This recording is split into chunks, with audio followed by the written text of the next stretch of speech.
Good morning, family, and welcome to StreetsVertz. I'm Olivia, and today we are inside the American music market, where a number one can arrive overnight, but real power is measured by what the audience keeps choosing.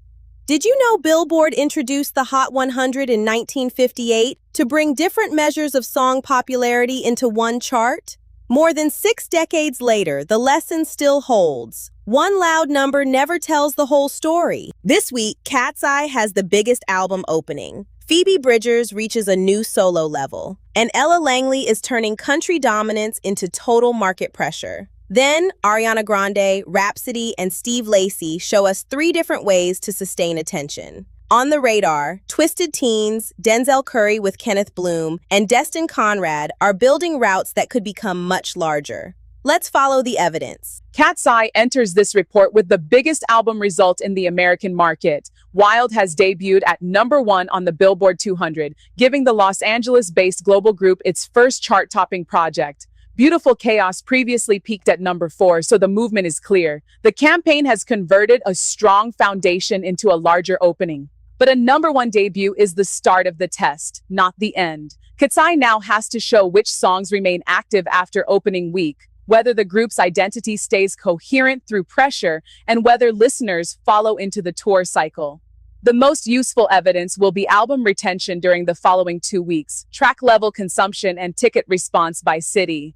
A large launch proves concentrated attention. Durable power requires that attention to keep choosing the group. Phoebe Bridgers arrives through a different kind of breakthrough. Lost Weekend has entered the Billboard 200 at number 2, giving her a first solo American top 10 album, while the same project reached number 1 in the United Kingdom. It is her first solo album in 6 years, so the opening reflects accumulated catalog trust as well as immediate campaign demand. The live cycle now requires care. Several United Kingdom appearances were postponed after Bridgers was treated for appendicitis, with rescheduling still developing. That is not a commercial judgment. It is a continuity question. The American tour is due to begin in September. Watch whether the new songs endure through the delay, whether replacement dates preserve demand, and whether the album expands listeners beyond the audience already connected to Punisher and Boy Genius. Langley is demonstrating how country music can become total market power. Choosing Texas continues at number 1 on the Hot 100 after a landmark run, and she has placed several songs high on the chart during the same cycle. That concentration matters because it shows more than one isolated hit. It suggests listeners are moving across the artist's current catalog.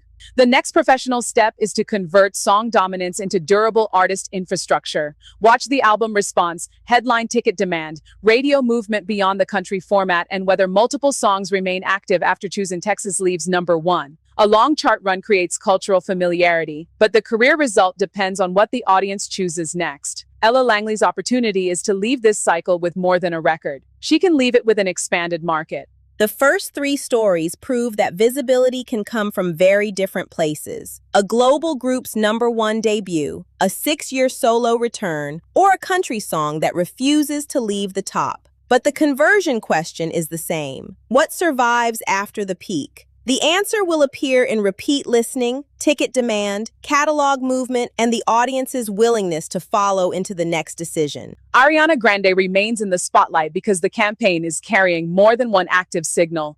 Hate That I Made You Love Me became her 10th Hot 100 number 1, while Pedal created another high-charting entry. 7 VMA nominations add visibility across performance, video, and fan conversation, but nominations do not automatically establish consumption. The useful question is how the 2 songs behave after their peaks. If radio streaming and catalog listening remain active together, the campaign becomes a sustained era rather than a compressed chart event. Watch the next single decision, the balance between the 2 records, and whether listeners move deeper into the album. Ariana already owns star power. The present test is campaign endurance. Rapsody's God Gotta Afro and Gold Hoops provides a different model of authority. The 16-track project is her 5th studio album, released through We Each Other and Rock Nation distribution. Much of the work was developed in Africa, connecting Black identity, ancestry, spirituality, and cultural pride to an American hip-hop release.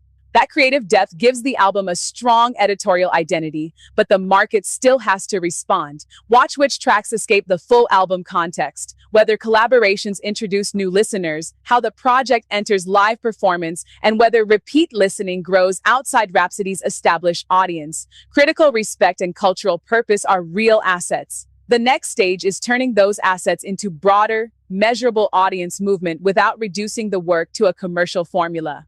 Steve Lacy is taking Oh Yeah into a 27-city North American tour, his first major headline route since 2022. The album's collaboration network includes SZA, Erykah Badu, and Cecile Believe, while the route moves through major rooms and important American markets. This creates a clean album-to-tour conversion test. Announced dates prove access, not ticket results. The stronger evidence will come from sell-through, venue response, merchandise, songs entering the permanent live set, and the territories that demand another visit. Lacy's previous cycle created broad recognition. This run must show whether that recognition supports a deeper headline business. The tour should reveal where digital attention has become physical audience power. Now we move from established campaign power to signals that are still forming. A label signing, a compact sequel, and a Jamaican-rooted crossover can all create attention, but none should be called a breakthrough before the audience responds. This is where StreetsVertz slows the story down and watches what the market does next. Twisted Teens begin the radar with speed and infrastructure arriving at the same time. The New Orleans punk group has already released 2 albums in 2026 and has now signed with Sub Pop for wider development. Its current route includes support appearances, headline dates, and explicitly listed sold-out rooms before an Australian run later in the year. The opportunity is expansion without dilution. Sub Pop can provide international reach, distribution, and professional continuity, but the audience must still connect to the band's specific New Orleans energy. Watch billing position, repeat markets, catalog movement, and whether new listeners remain after the support slots end. The signing matters because it can turn activity into structure. It does not guarantee that structure will create a larger audience. Denzel Curry and Kenneth Blume have reunited for Tree, a 9-track project running about 24 minutes. It follows their earlier collaboration Unlocked and features JPEG Mafia, Westside Gun, and Yebba. The compact form gives the record speed, while the collaborator network gives it several possible audience entry points. The pressure is sequel value. A reunion can generate immediate curiosity without creating a project that listeners repeatedly use. Watch completion rate, individual tracks breaking beyond the album, collaborator-driven discovery, and whether the music enters later performances. The pair's creative chemistry is already established. The American market question is whether sound becomes a continuing catalog asset rather than a short release week event. Destin Conrad closes the radar with Roadrunner, a 13-track project released through Empire. The Tampa-born R&B artist connects alternative R&B to reggae and dancehall while explicitly acknowledging Jamaican roots. That gives StreetsVertz a natural American to Jamaican link without moving the report away from the entertainer. The standard must remain precise. Cultural connection is stronger when the music, credits, samples, and audience route demonstrate real understanding rather than temporary styling. Watch which tracks earn repeat listening, whether reggae and dancehall audiences accept the project, how the material appears live, and whether Conrad retains his existing R&B listeners while reaching a new community. The opportunity is not simply crossover attention, it is a credible bridge that can remain open after the campaign ends. America's music market rewards speed, but careers are built through repetition.